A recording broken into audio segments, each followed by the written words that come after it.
Mereka bertiga terkejut. Orang yang berlari ke arah mereka sambil menebas peluru adalah Chun Yun dengan rambut hitam panjangnya yang berkibar. Itu adalah wajah yang pernah mereka lihat dalam video. Orang itu pasti dia. Cepat, aktifkan panel perisai. Ketika orang yang mengendalikan drone maju dan memberi perintah, drone yang menembak ke satu arah menyebar dan menembak ke arah Chun Yun lagi. Tetapi Chun Yun mengulurkan tangannya ke arah drone yang akan menyebar itu. Kemudian seolah-olah gerakan drone dibatasi. Mereka semua berhenti di udara. Mengapa drone-drone itu berhenti? Apakah ada yang salah? Aku tidak tahu. Panelnya tidak mengapa. Tapi kenapa ini terjadi? Pada saat itulah Chun Yun mendorong tangannya ke arah depan. Drone yang telah berhenti segera terbang ke arah orang yang tadi mengoperasikannya. Apa? Terpanik-panik, orang itu mengulurkan tangannya. Lalu tangannya mengeluarkan sinar laser dan menembak jatuh drone-drone yang datang padanya. Tapi tidak semua drone yang berhasil dia tembak. Drone lain bergerak terlalu cepat. Dia hanya bisa menembak jatuh 6 drone. Drone semakin dekat. Beberapa di antaranya bahkan menempel di tubuh orang itu. Dia panik ketika dia mencoba melepaskannya dan lari. Drone-drone itu sudah menempel di dalam armornya. Dia mencoba melepaskan armornya, tetapi tidak berhasil. Saat itu, Chun Yun segera menggenggam telapak tangannya dan drone yang menempel dalam armornya meledak. Dengan teriakan singkat, tubuh orang itu dilalap ledakan. Pada saat itu, pria yang satunya lagi yang berada di dekatnya meletakkan tangannya di tanah dan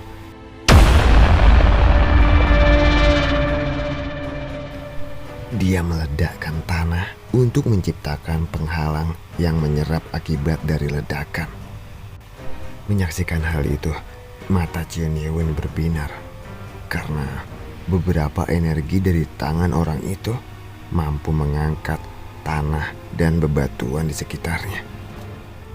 Ini berbeda dengan energi internal sepertinya. Itu adalah jenis energi yang berbeda dari energi internal atau Qi. Tidak seperti ekspresi Chun Yun, reaksi dua orang lainnya kebingungan. Ana buru-buru mengirim pesan. Time Jet, cepat tarik sekarang. Musuh telah muncul. Tarik kabelnya sekarang. Lalu orang yang berada di dalam Time Jet menjawab. Baik, sekarang aku akan menariknya. Kabel yang diikatkan ke tubuh Teresa ditarik. Tubuh Teresa hampir melayang. Suara dari kapten dari pasukan khusus Mawar Mati, Louis, berbicara. Kalian harus segera kembali ke Time Jet. Aku akan menaikkan ketinggian Time Jet. Seperti yang dikatakan sang kapten, Time Jet perlahan-lahan meningkatkan ketinggiannya.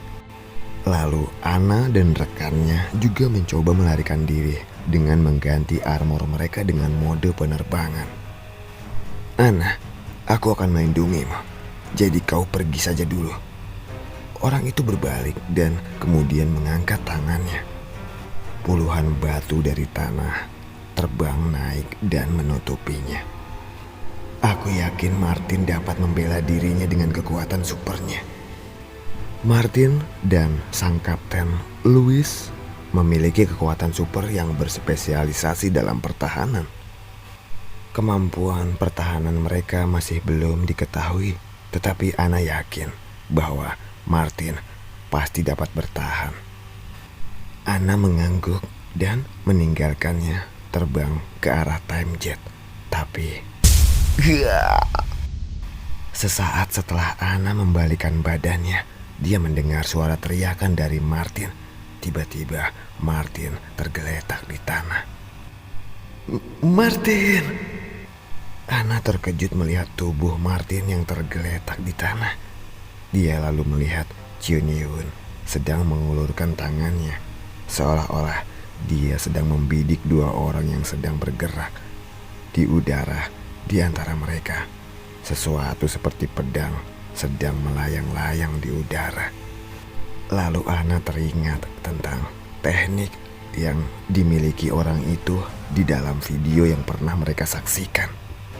Ini adalah teknik yang seperti ada di dalam video itu. Aku harus segera kabur dari sini.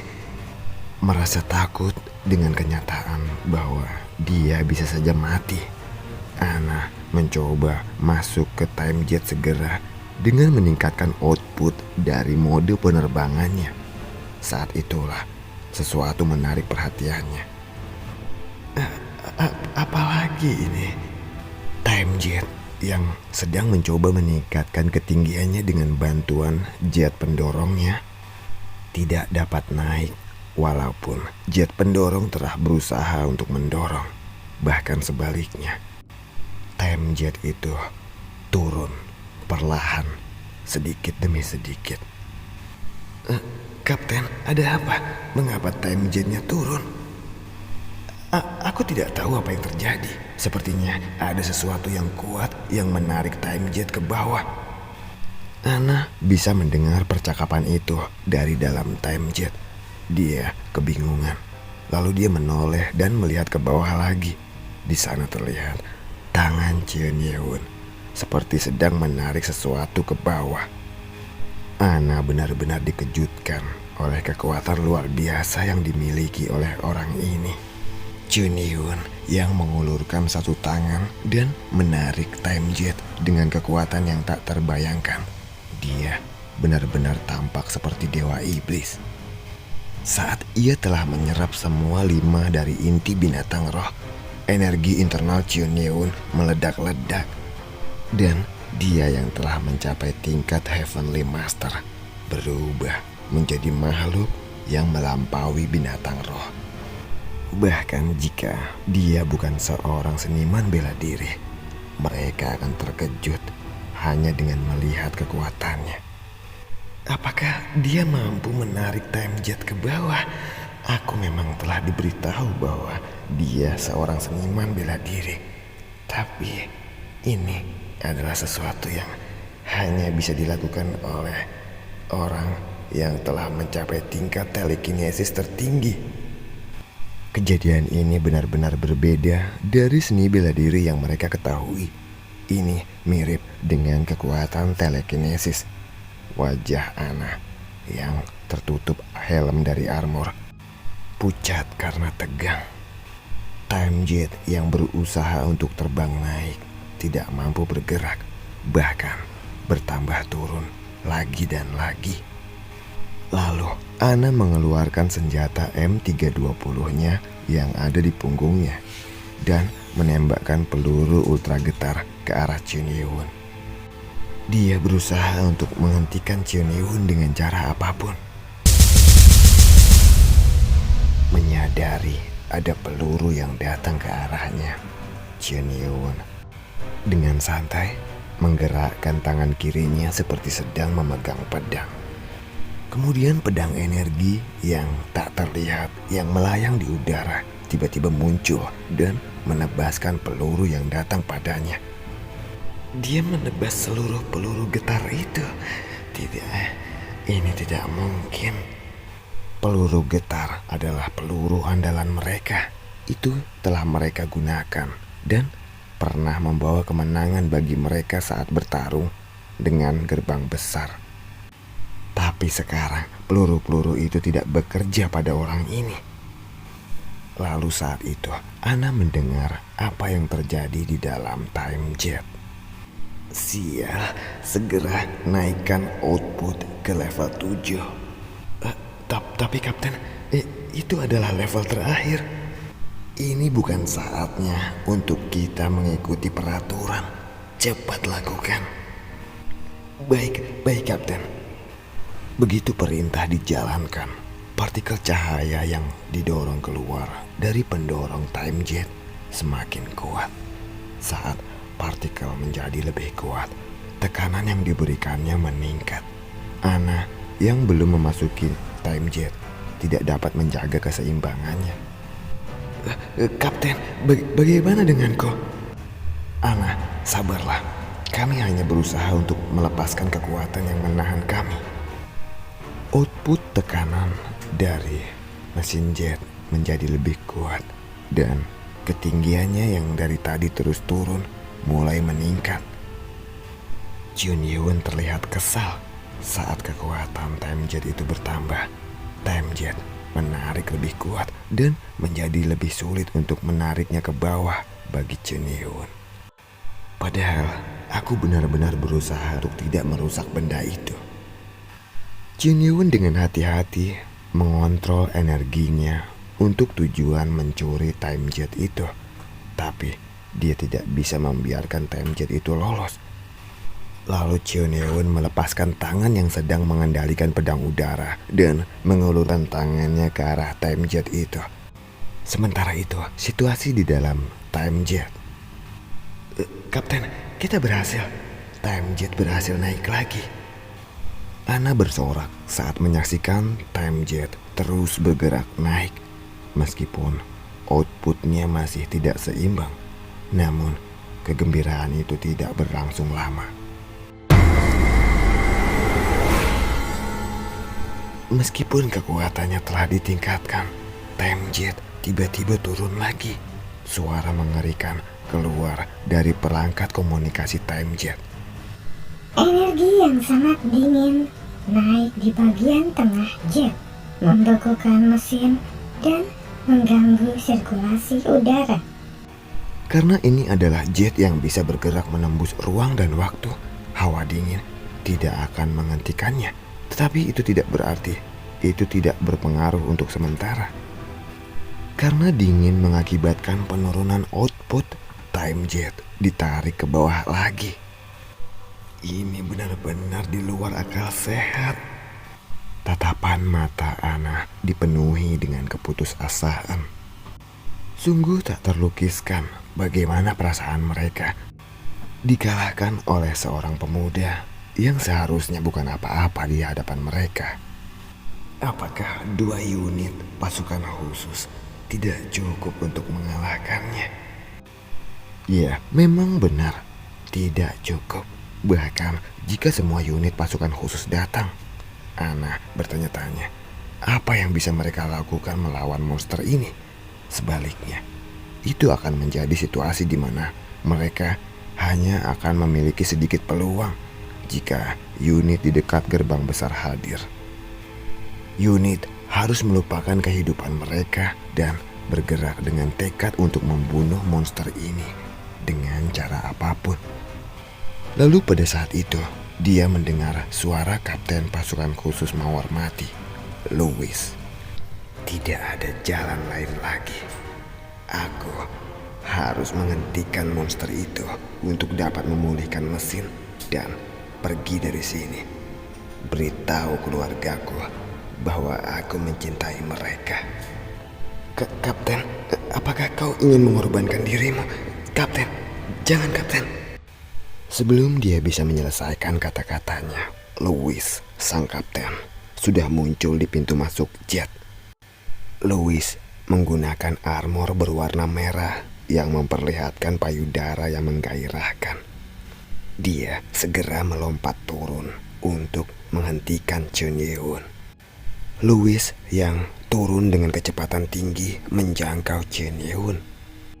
Sambil berkonsentrasi untuk menjatuhkan time jet itu, Jun Yeon mencoba menghadapi wanita itu dengan pedang tak terlihat. Tapi Jun Yeon melihat ada cahaya terang muncul dari punggung wanita itu yang berbentuk sayap atau mawar. Louis mengulurkan tangannya ke arah Jun Yeon. Mawar yang mekar sempurna, kelopaknya terbang ke segala arah dan bergegas melesat menuju Jun Yeon. Matilah kau! Lusinan kelopak kecil yang bersinar melesat ke arah Jun Yeon. Jun Yeon mencoba menyerang balik, tetapi dia hanya bisa memblokir mereka dengan pedang tak terlihat. Ana menggigit bibirnya saat melihat kaptennya melakukan itu.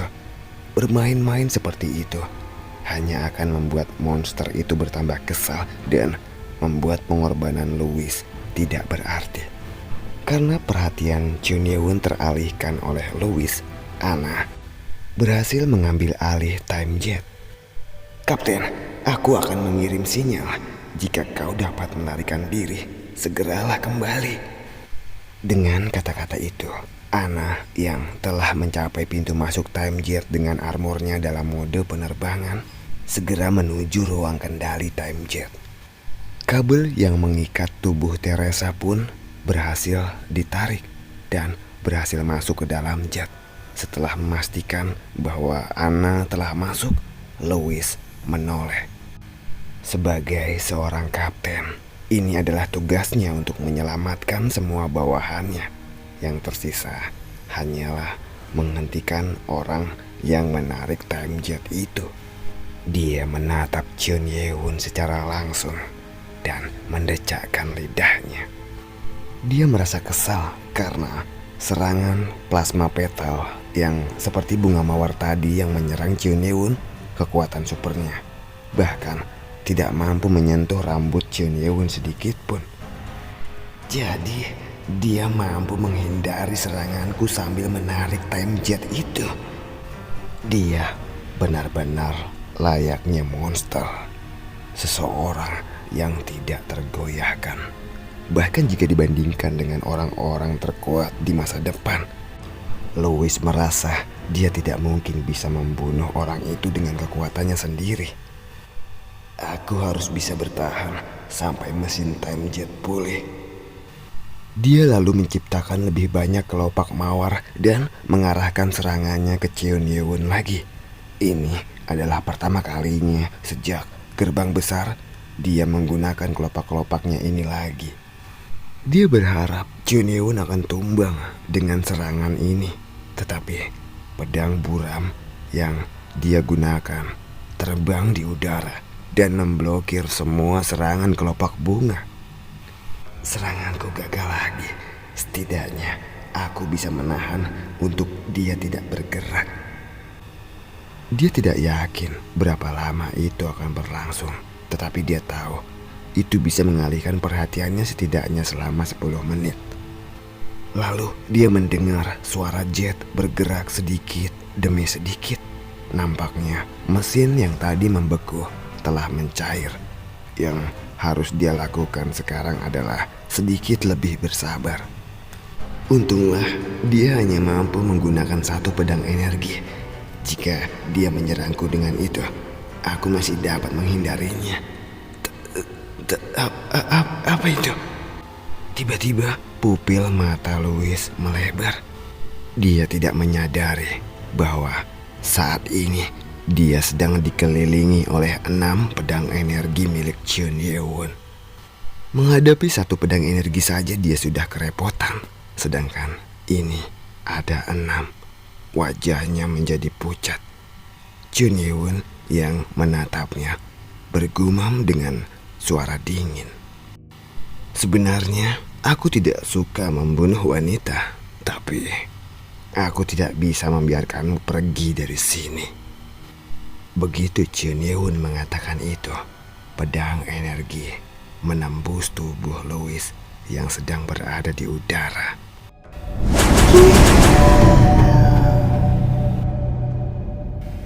Louis menjerit kesakitan karena armor dan dagingnya tertembus pedang energi Chun Ye-won.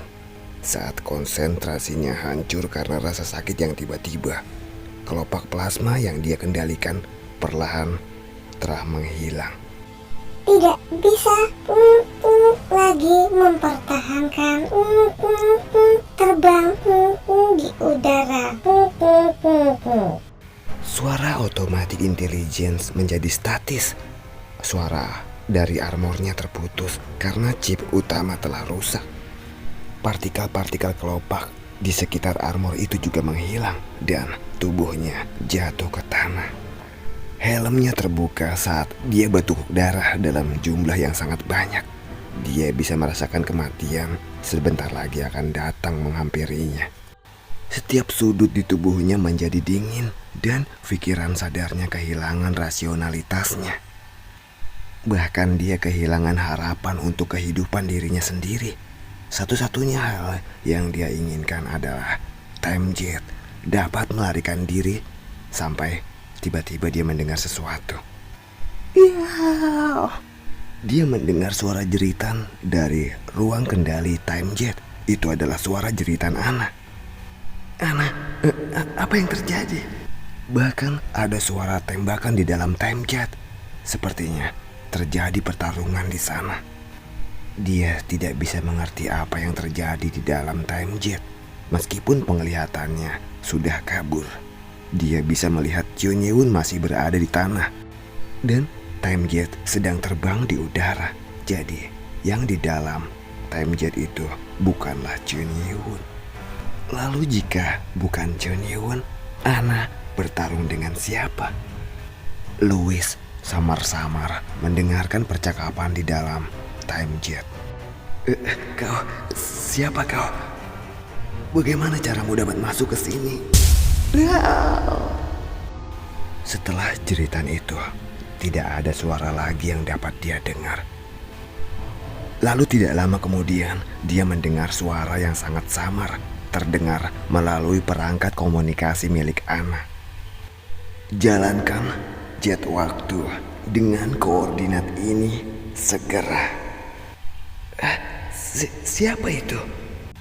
Louis masih mencoba mendengarkan lebih banyak, tapi tidak ada suara lagi setelah itu.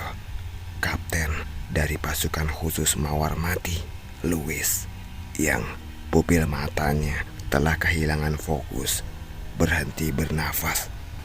Mata Cheon Ye-won menyipit. Dia juga mendengar suara-suara yang keluar dari perangkat Louis. Nano memiliki kemampuan untuk menguping. Ada seseorang yang telah menyusup ke dalam time jet. Bahkan itu dilakukan tanpa Cheon Ye-won mampu menyadarinya. Hanya ada satu orang yang mampu membuat Cheon Ye-won lengah seperti itu. Itu adalah Dewa Pedang.